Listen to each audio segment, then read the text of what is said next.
Well, welcome to the Botanical Medicine Study Course with me, your host and instructor, Stephanie Georgiev. I hope everyone is well, and at the time of this posting of this video, we're in the beginning of December 2023. So I hope whatever holiday you are celebrating, it is delicious, healthy, and stress-free as possible. A special shout out and thanks to those who have subscribed, liked, and shared these videos. If you would like to learn more about botanical medicine, link below for a free introductory video and handout, which you can download. It's looking like early 2024. The course will be ready. Now, starting in mid-January 2024, can't believe it's just a few weeks away, there will be more options for interactions with yours truly. I'm going to set up a Discord for expanded discussions. I'm planning to do live streams on YouTube and Instagram and Facebook, and have more of a presence, obviously, on social media and more. It's been an amazing year so far. So thanks to all the subscribers, those who comment, share, and like these videos. I'm gearing up for an amazing 2024, and you have made all of this possible. Now, in the meantime, this week's herb of the week is drunk all over the planet. It's drunk any time of the year and any sort of climate you can imagine. But there's something about colder weather and cozy warm drinks. And this year, my personal gift baskets that I give out to my coworkers, I'll be making hot chocolate bombs, which are basically hollow chocolate balls filled with powdered hot chocolate. And then in their gift baskets, they'll get some assorted coffees and homemade biscottis.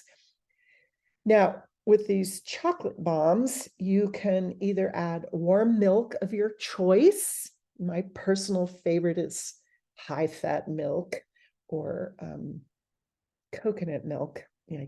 I personally like fat, and it shows. Or you can use hot coffee to melt the bombs. So you get a little mocha thing going there. I'm looking forward to their feedback for sure. So in the spirit of my gifting at this time of the year, for this first week of December 2023, we're going to look at the herb of the week as coffee.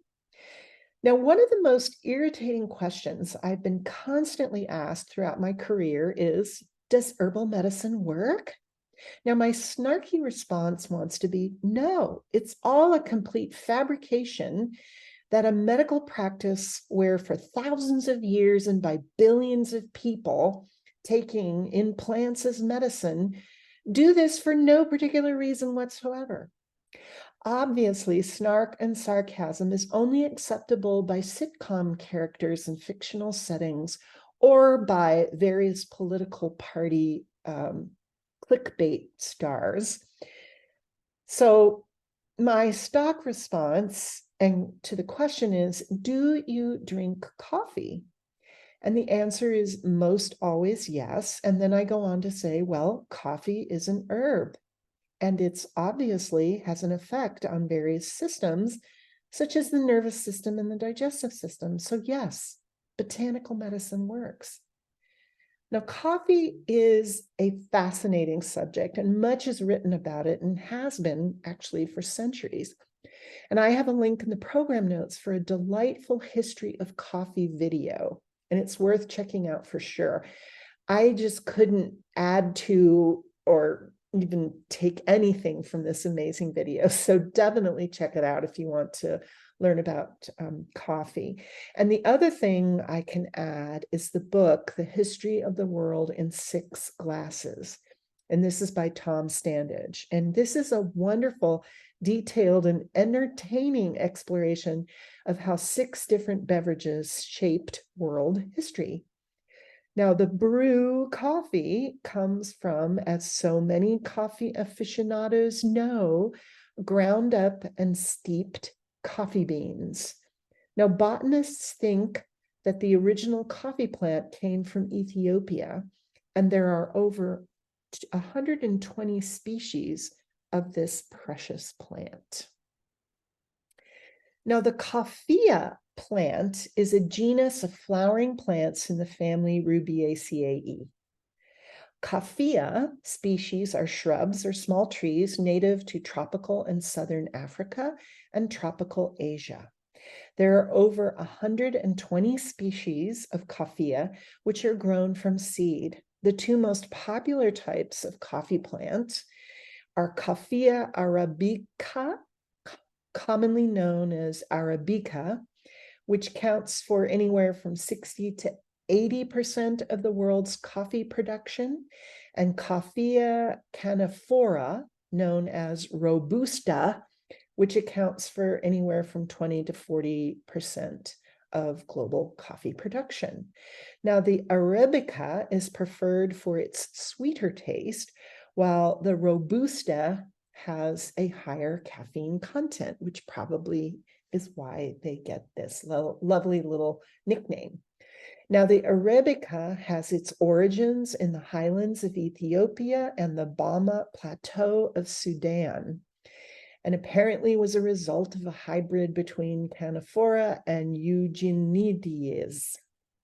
So there you go. Now, coffee trees produce edible red or purple fruits, as you can see in both the slide and the drawing. And these are described as epigenous berries or indehiscent drupes. The fruit is often referred to as a coffee cherry, and it contains two seeds called coffee beans. Now, the widely used terms of cherry and beans make our botany taxonomists twitch, because these are not actually correct terms, as the fruit is neither a cherry nor a bean. But it's too late to get everyone on board the botanically correct term train.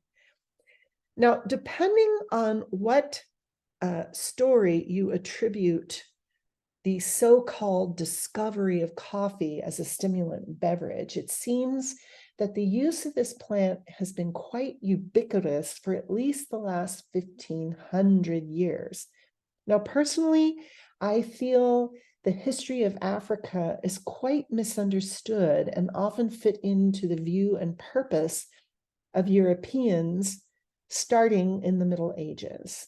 And the reason I say this is coffee probably had been enjoyed for quite a bit longer than the culinary historians proclaim.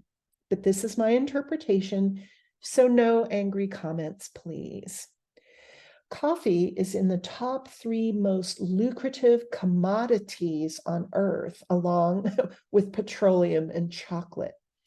Now, world coffee production for the 23-24 season is forecast to be 174.3 million bags. And that's not a third of a bag, it's 0.3 million bags. And this translates into 60 to 70 kilograms or 100 to 150 pounds per bag. Now, that's a lot of coffee. And what this does is it translates into 2.25 billion cups of coffee drunk worldwide per day. And I think 1 billion of those is consumed in the Pacific Northwest of the United States, because there is some sort of coffee house every 3 feet in that area. Anyways, I must confess, I do not drink, nor have I ever drunk coffee. I like to brag that I got through undergrad and several postgraduate degrees without coffee and even black tea. But I do love the smell, and of course, everything that goes with coffee. It really is extraordinary when you think of it, how much of this herb is ingested on a daily basis. And I can tell you, coffee is drunk mainly because of the effects on the nervous system. There are obviously many people who truly enjoy the taste of coffee. And my mother, my sweet mother, was one of them. She loved coffee any way, shape, form, you name it.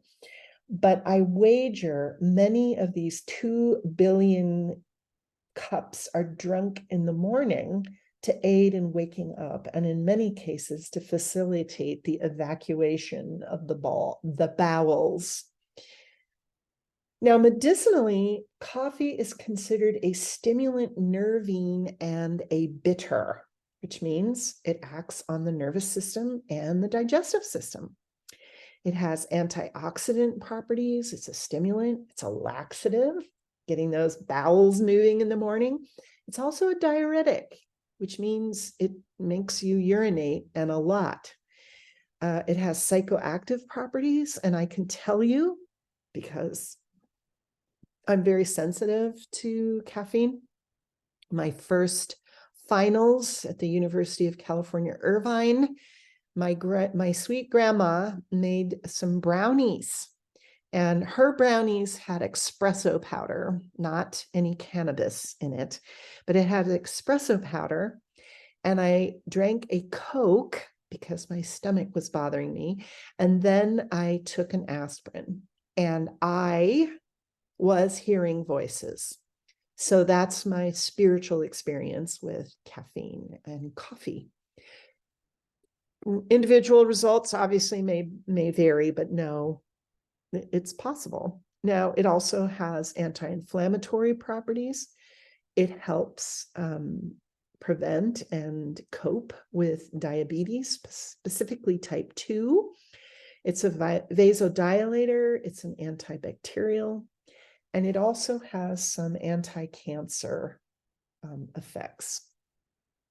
Now, in traditional Chinese medicine, this is a newer herb. It's not what we would consider one of the classic herbs, but they certainly use it. And according to TCM medical theory, the coffee enters the liver, spleen, and heart meridians. It regulates the flow of qi. It opens the heart, it clears toxins, it cleanses the gallbladder, warms and moves blood. You can see why you want to do this first thing in the morning, right? And it's used mainly as a beverage. It's really not used in formulas, to my knowledge. I may be wrong about that, but I never remembered learning that. And it is used to relieve menses problems, headaches. It lifts the spirits. It's good for people who are depressed. Promotes mental clarity, improves circulation, prevents gallstones, and regulates constipation. It's that bitter quality. It boosts metabolism, and it also, according to them, promotes urination. Now, coffee is certainly a diuretic. Anybody that drinks coffee regularly must do so near some sort of facility to relieve themselves. And it's actually suggested to drink 2 cups of water for every cup of coffee you drink. And this is mainly to make sure you do not get dehydrated. Obviously, coupled with coffee, all that water is going to have one going to the restroom quite a bit. But this is simple behavior of drinking water with your coffee can do wonders for the overall health of those who drink lots of coffee. And I can tell you, in the Balkans, at least, when they serve espresso or Turkish coffee, they always serve it with a large glass of water. So I don't know the purpose of that, but I just always thought, well, those guys, they're in the know. Now, coffee is also quite acidic and can exacerbate certain conditions. So I suggest a harm reduction for you 5 to 10 cups per day people, balancing out excessive coffee consumption with things like magnesium supplements. And this is really important for people who have excess acid in their system in general. And there's many ways to figure this out. You can, get the pH papers and put them on your tongue and see what it's like, or you can test your urine and things like that. And sometimes people, such as myself, are a little more acidic, and so it's more genetic. And other times we tend to get more acidic during stress and overconsumption of meat and sugar and fried foods. So it's a good idea to balance that all out with water intake, and some sort of magnesium supplementation.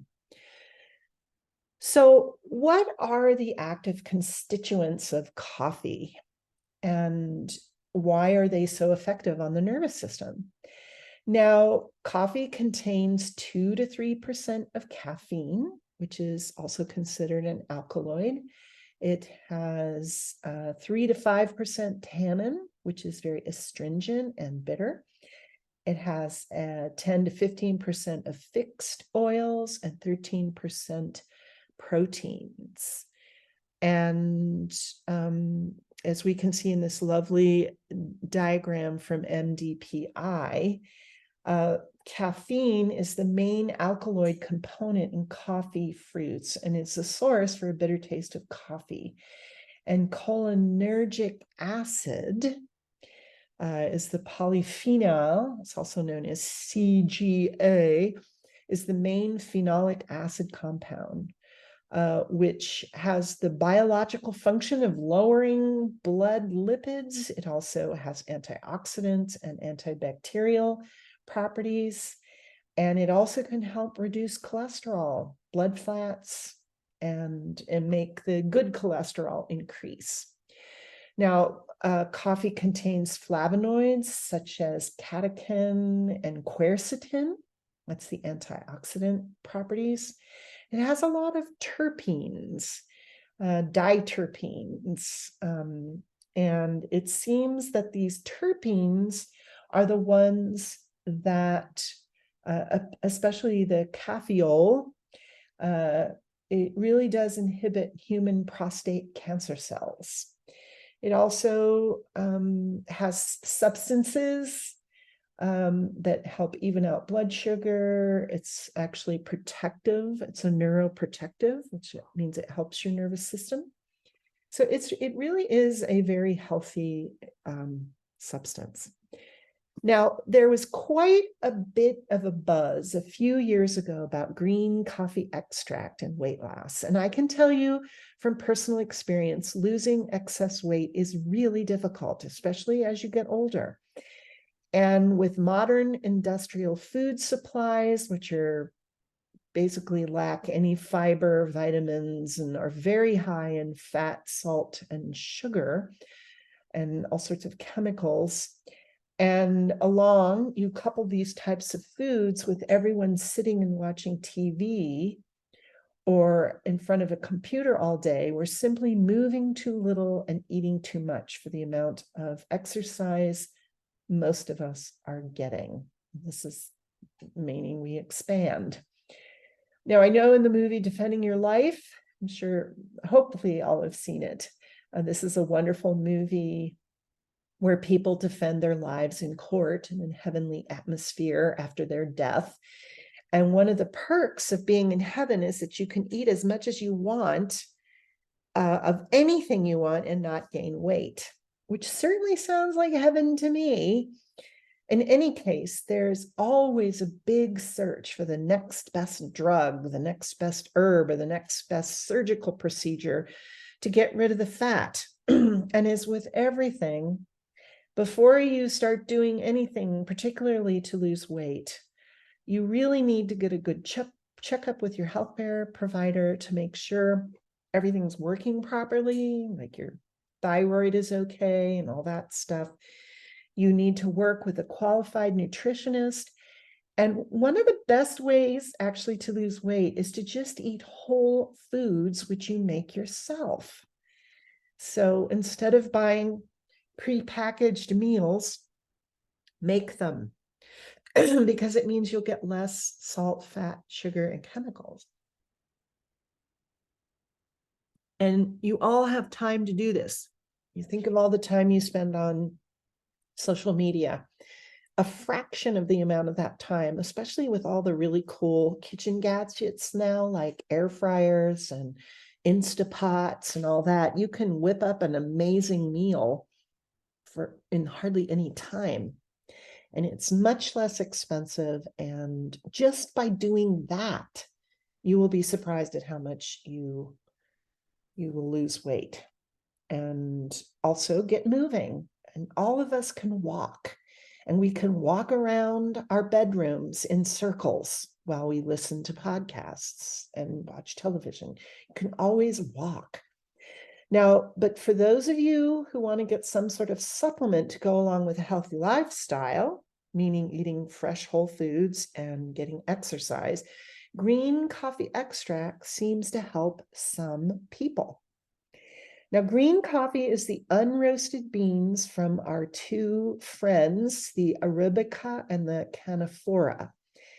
And it contains more cholinergic acid than roasted coffee. And that's probably why it's more stimulating to the metabolism.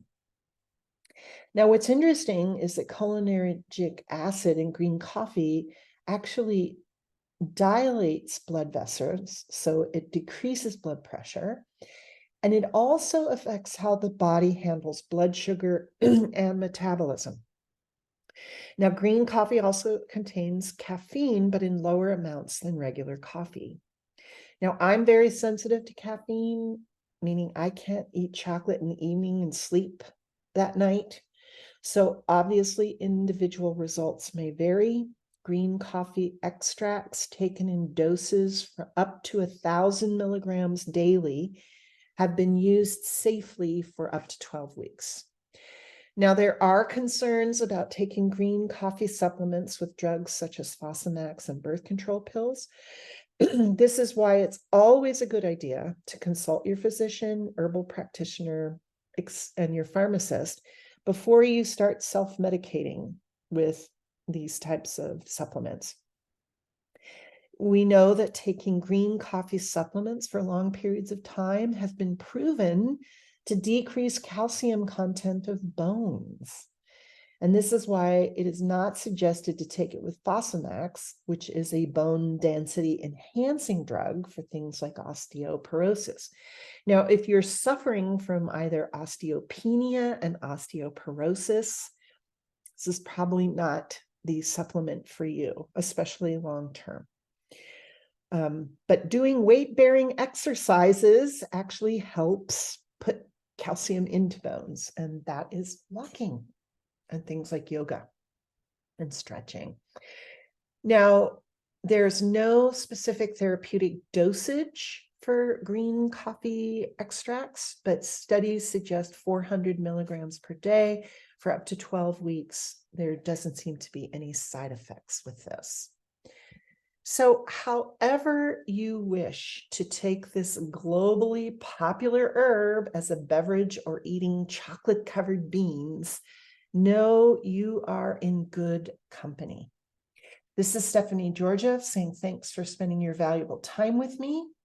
I didn't include any gardening suggestions for this. I have no experience with that. And my understanding is that you really need a really specific climate for this. I'm not sure how well it would do in a greenhouse or in your kitchen or something like that. So I haven't included anything like that. But I want to thank you for spending your valuable time with me. Make sure to check out the link below if you're interested in the Botanical Medicine Studies course. Obviously, stay tuned for updates on Discord and live streams coming in January. And as always, be well.